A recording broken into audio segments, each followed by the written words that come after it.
Welcome to Moments with Marianne. I'm so delighted we're spending this time here today. We have a very empowering show coming right up with special guest Melissa Joseph, and she's here today to share with us her new collection of poems, A Tender Force.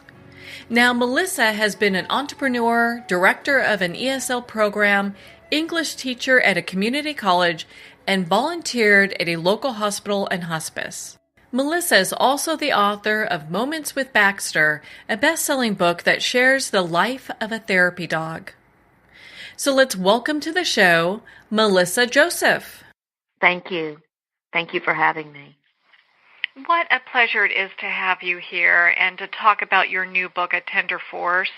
My goodness, it is so inspirational. I loved it. Thank you for saying that. I appreciate it.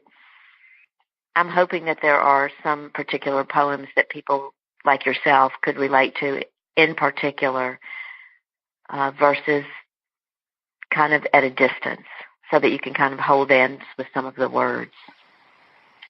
Well, you're so right because, poetry is it's an emotional journey.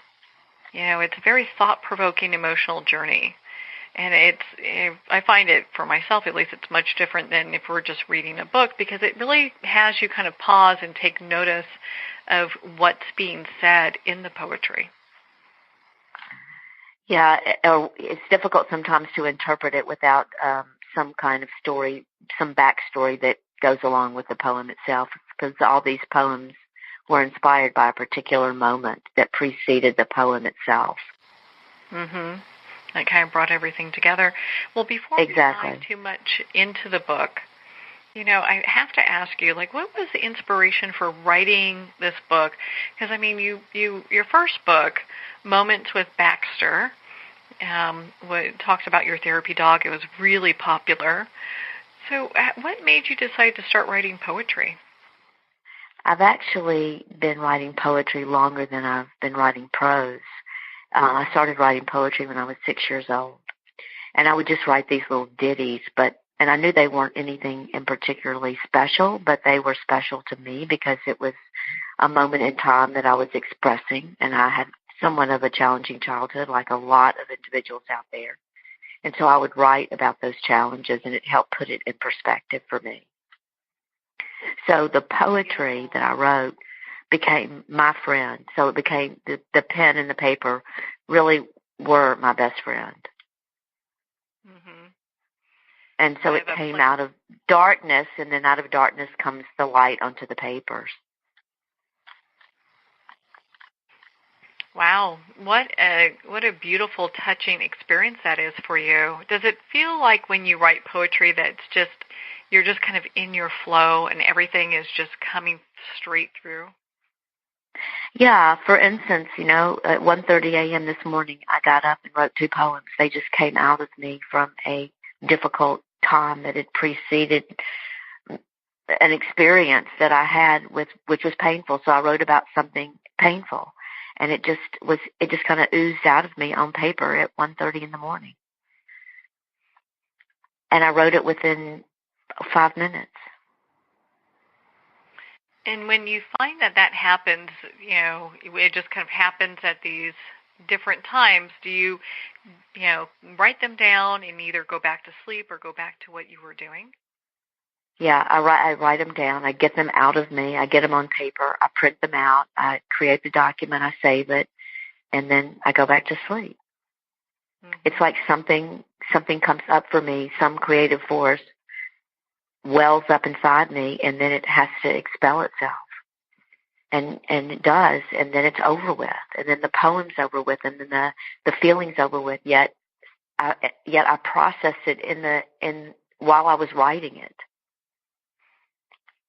It's kind of an interesting phenomenon. I can't just sit down and say, today I'm going to write for 4 hours. If it were prose, no problem.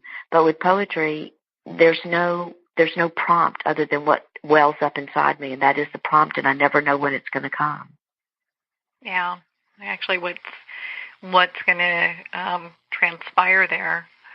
Well, and when you get these different, like you said this morning, you wrote a couple lines, does it all end up coming together, or is it something that you have to then sit and add more to that just kind of flows through you? Yeah, that's an interesting question because I have little objectivity. I typically share my poems with other people that I think will be very critical, but the bottom line is the publisher. And so obviously we'll send her documents and then she will tell me yay or nay, or you need to edit this, or, take this back to the drawing board or tear it up altogether. Yeah, be able and so she's really my benchmark. I can say it felt real to me and it was good to me just because it's an expression of something that actually occurred, but that doesn't mean it's relatable to other people and that it needs to go into a book. And I'm not attached to it, so it doesn't matter if she likes it or she wants it in the book, that's great, and if she doesn't, she doesn't, and I don't take any of it personally. Mm-hmm. It's like I already had the experience on paper, so it's done. So talking about your book, you have a chapter that's titled Tenderness. What's kind of the background of that? Well, it's kind of like the oxymoron of tender force. I mean, there are feelings that are powerfully forceful within, but they have a tenderness in the center. The edge may be difficult to feel, and it may be kind of jagged, but when one gets beyond the edge, there's this tenderness, and that's where I think I go in that section of my poetry. It's a place I access that's more heartfelt, that's more sensitive, that's more in touch with a more precious feeling that's unrelated to the mind. So with that being said, I mean, the next chapter, because you say that there's a little backstory to each of these chapters that you have, the next chapter talks about connection. So why do you have the chapters listed the way you do in your book? There's actually no rhyme nor reason that they would be in that particular order. We just kind of intuitively felt that would be the way they would follow one another. And so it seems to me that you can have, without tenderness, how can there be connection? Without connection, how can there be sensibility? So they each kind of feed upon the other, and they're all interrelated. That's really beautiful, and how it all comes together. When you're writing poetry, where do you think that comes from? Oh my God, I hope it comes from a very pure, the purest place inside of me, about which I have no control over. Oh, it sounds beautiful. And it's interesting because when people read poetry, there's so much that they can take away for their own life. It could be, in here you have one called Breath. And it's interesting, like someone can read this and kind of just sit in the moment, in regards to what you've written in regards to breath. And it goes through quite a bit, Yeah, someone said to me today with respect to what's going on in the world and the fires in California, and someone said, that they would rather be dead than lose their home. And for me, I said to her, the breath is the most important thing we have. And without the breath, the home doesn't matter. So why do the things take precedent over the breath? And it really took me right back to that poem, because that really is the essential force that we have to have before we can connect at all. Yeah, for sure, without a doubt. Yeah, we have to be fully alive, and when one really thinks about the breath, I think about full engagement. Mm-hmm. A whole breath, a big whole breath, and taking it all in and then letting it all out. It's kind of like the undulation of the ocean. the ocean waves. It's the same experience. It's the same vibration. It's the same sound. Well, it is really calling for people to be more present within their daily lives as well. Exactly. I think that's the bingo of the whole book. Without that sense of consciousness of what's going on right now, then none of us is really experiencing our lives. You can't have tenderness yesterday. You can only have it in this very moment. Mm-hmm. Well, and it's interesting to see how present each of your poems are, and how they fit with within each of the chapters. It all becomes one, just beautiful flow. And I know I've used that word before, but that's how it feels in reading these poems. Well, I really appreciate your saying that, because one of the things I say that when this comes to me, it's kind of like someone turned on a faucet, and I don't know when that valve is going to be turned off. I have no control over when it's on or when it's off. It just flows on its own, and it has a certain time, and then it ends. And then there's a dry spell sometimes, literally, and then all of a sudden it's like someone turned the valve on again. Is there a poem that sits with you regardless? I mean, I'm sure they all do. But is there one specifically that kind of stays with you? And if so, why? There's two that stay with me. One is called The Pot Holder. And the reason why that one stays with me is because the bottom line is I want to be a useful person. I want to make a difference. And when I take something as simple as a pot holder, it is so useful, and it protects me from being burned. And yet everybody has one of these things, and we all use them at some point in time. And even if we don't use them, typically they're in a drawer somewhere, and they have a place. And so they have a quality about them, and they have a reason to be here, a raison d'etre. And so that's one reason why I really like that particular one, the pot holder, because I think we all want to feel useful. And then the other one is called Blue, and it happens to be, it is about cancer, it is about death, and it is about, the end of life, signing one's will in blue ink and facing one's death. And I think the reason why that is so significant for me, it's said that one cannot really live a full life unless one faces the concept and the construct of death. So when I read that poem, it makes me feel like I'm inside that person who is at the end of their life. And when I then, go to the last line and the person signs their will with their blue ink pen, then I think, wow, it's time for me to really put this in proper perspective and know what's really important.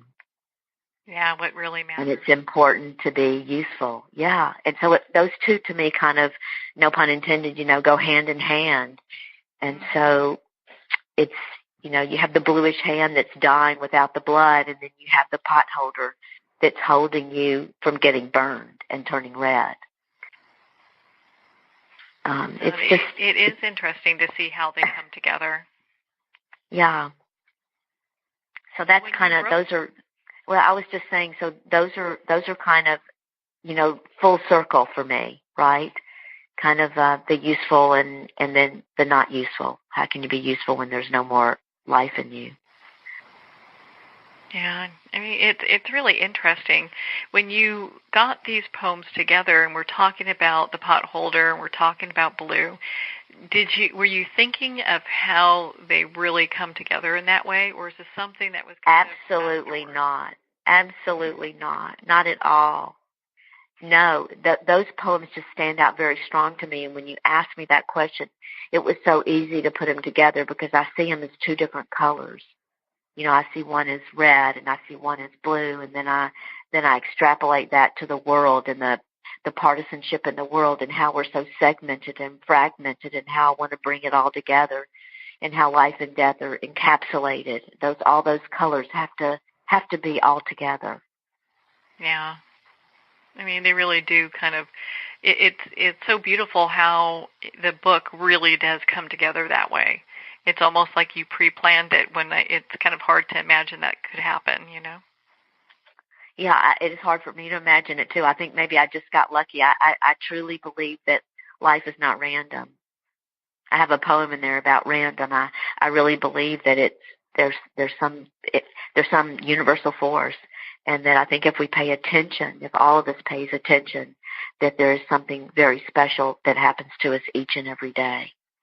And sometimes yesterday I had 3 incredibly special moments that I noted each one of them, and they brought me to tears, and I thought, wow, some days it's not that poignant, but yesterday was supremely poignant, and it just makes me really want to be right here at this very instant.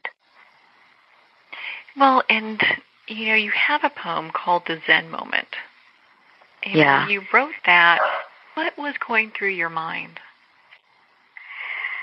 Well, I think that I realized it's a perfect moment, that every moment has to be a perfect moment because it's happening. And if it's not what I want it to be, it's up to me to orchestrate it differently if I can.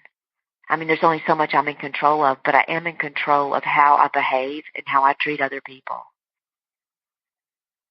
including myself. And so a Zen moment is when all that comes together, that peacefulness comes together, where I'm connected peacefully to myself, I'm connected to Mother Nature peacefully, and I'm connected to other sentient beings on the same level. And that's a Zen moment for me. And I don't want it to be any different. Mm-hmm. That really is a Zen moment, and it's really interesting how that does come together that way, Yeah. I mean, a Zen moment is a perfect moment, and a perfect moment is when I think one does not want it to be any other way than the way it is. Was there another moment that probably wasn't as perfect that... Oh my God, plenty of them. There's plenty of those moments where I struggled, and I think the poetry for me is truly a testament of the internal struggle, which is why all the proceeds are going to the National Institute of Mental Health, because I believe that growing up, that it was my mental health of my family that led me down this dark path of poetry. It was a struggle, and I think this was my venue to work through the struggle. And there's not enough mental health out there. There's not enough access for people to have mental health. There's an access to drugs, but there's not an access to other forms of mental health. Well, and so which is why I support this organization. Mm-hmm. So, and I think that's really, gosh, what a very generous thing to do, is to give the proceeds of your book, to National Institute for Mental Health to kind of help with that, to kind of move things forward. Because you're right, the discussion about mental health in the United States, it's starting to take off, but excuse me, we really need to have it at a place where it's more of a discussion and not something that's done kind of in the shadows.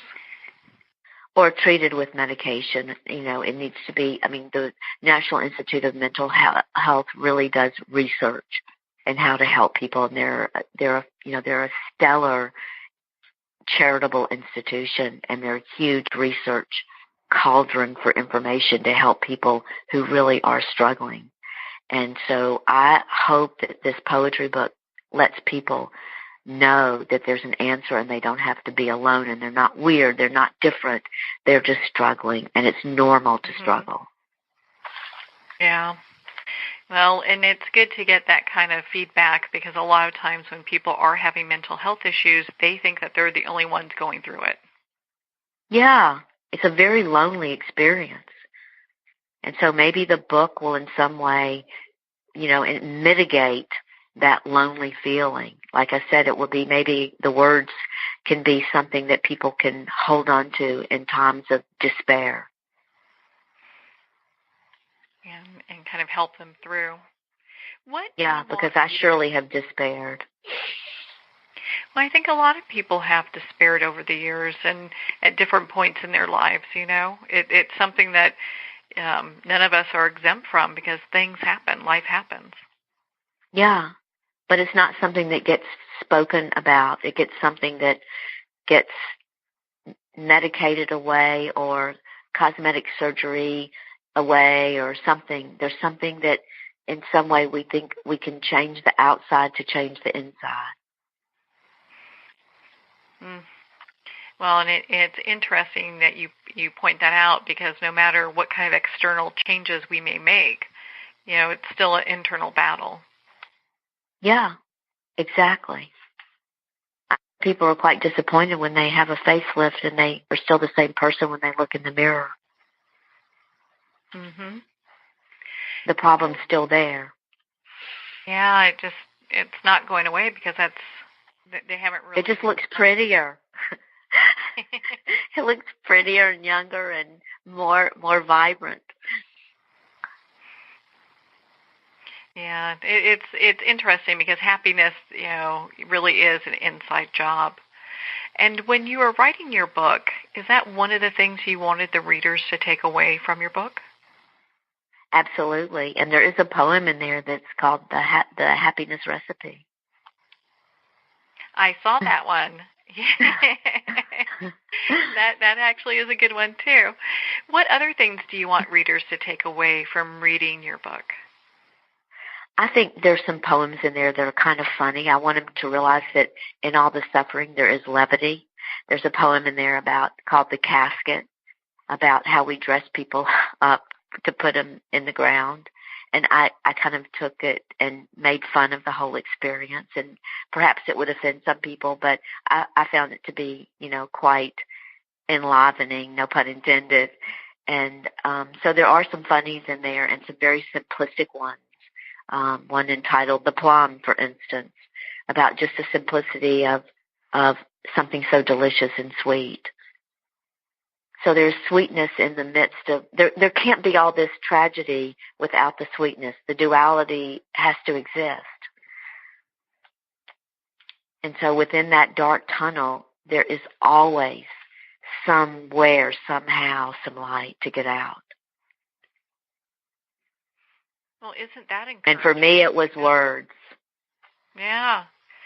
Well, and I'm glad that you wrote this book, because poetry, it seems to be making a comeback. It's been around for a long time, and there have been some very great poets out there.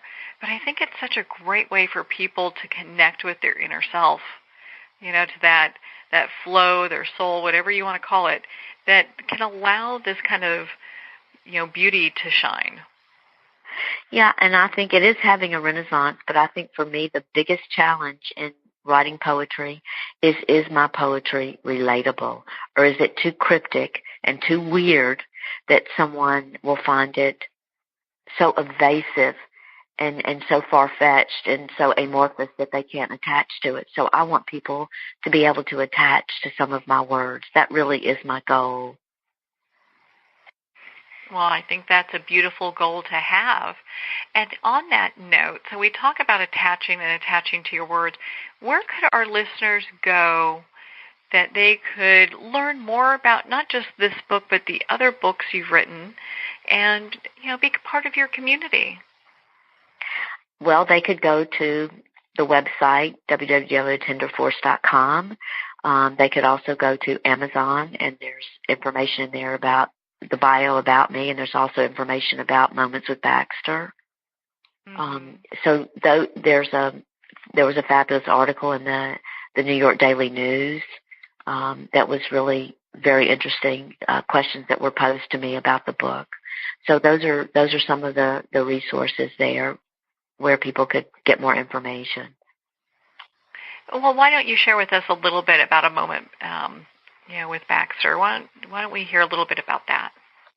Okay. Well, I appreciate your indulging me in that one. Baxter was a rescue dog. He was tied to a meter reader so that the meter people could not come out and read the meter. And so I was told about him and would I take him in, and someone detached him from the meter. I rescued him and turned him into a therapy dog. And we worked at San Diego Hospice and the Institute for Palliative Medicine for 7 years. And we got so into it and we were so effective as a team that we started to go there every day of the week. We couldn't help ourselves. And it was a 26-bed facility, inpatient, where people were 6 weeks away from the end of their life. That's what the requirement was, to be in that facility. And so this dog, with his tenderness and his silence and his own disease, and he was later in life too, and he died at 19 and a half there at San Diego Hospice. He connected with these people's pain, and in their silence, their own silence, when they were in too much discomfort to actually talk to people, they would talk to him. So he was a real bridge between life and death. And in between, there was this love fest going on between the patient and the dog. So he was my channeler, so to speak. And without him, I would not have been effective. He sounds like a very special dog. Yeah, he was really special. He was really unique, and I felt like he and I had an amazing language between us. And I felt like he was able to share that language with other people. Well, and we understand that Baxter has moved on. He's crossed the doggy rainbow bridge, and you have another dog. Another dog.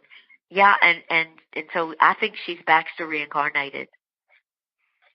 I really do. I told her that when I first got her. She is Baxter and then some. I have never met a dog this loving in my entire life. And she is also a therapy dog, worked at Scripps Hospital for 3 years, and now she's retired from her job, and we do other things.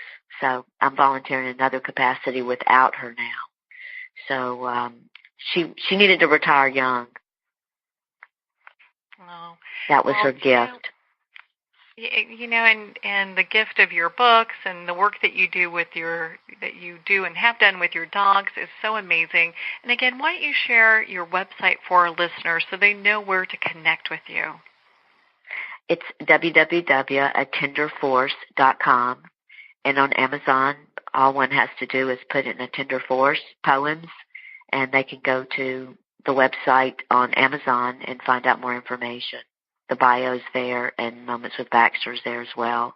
And those books can be purchased. And Moments with Baxter was also philanthropic. All the proceeds were donated back to San Diego Hospice and to San Diego Humane. Well, you know, Melissa, thank you so much for taking the time to be on the show with us here today. Thank you for taking the time to ask me such fabulous questions that had me thinking. Well, thank you so much, Melissa. It's been such an honor to spend this time with you, and of course to talk about your new book, A Tender Force. A Tender Force is available on Amazon and also at Melissa's website, atenderforce.com. We'll have the link below, but make sure to connect with her. Well, we're at the end of our time today. I would like to thank everyone for tuning in. You're listening to Moments with Marianne. And remember, make every moment count.